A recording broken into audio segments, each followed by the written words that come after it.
Now, in response to a question that said, whose butt do you want to kick? He says, well, this is whose butt I want to kick, and then he gets ridiculed for that. But how much of a PR problem does he have? Because more and more we're starting to hear a narrative from the president's critics about how there was this super soaker party at Vice President Biden's house and White House staff went, about how some White House staffers had their shirts off and were playing beer pong recently, about how the president has had Beyonce and Paul McCartney and others at the White House recently, and that optically it doesn't look good while the Gulf Coast is battling this problem.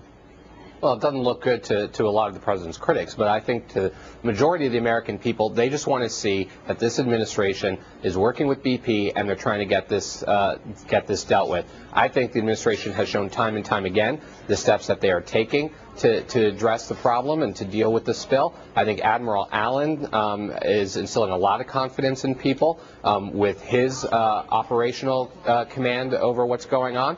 And so if I'm the White House, I'm not going to worry too much about that nonsense that those critics are throwing at him, and I'm just going to keep focused on the end game, which is trying to stop this spill. What about that, Rich? I mean, is that nonsense? Because, obviously it doesn't look great optically to see the beer pong and the naked shirts and the super soaking and Beyonce and Paul McCartney while people are, hemorrhaging dollars and their livelihoods in the Gulf. But are the White House staffers allowed to have any fun while they deal with this problem during daylight hours? Far be it from me, given some of the fun I've had in my younger days, to deny anyone a good honest game of beer pong. But look, Mo, clearly they're worried about this. I mean, that's why they're engaged in the theater. That's why President Obama upped the rhetoric with the absurd kick-ass remark. That's why they're having this meeting. The problem he has is he's a hostage to events. He's taken responsibility for something he doesn't really have control over. He cannot stop that leak.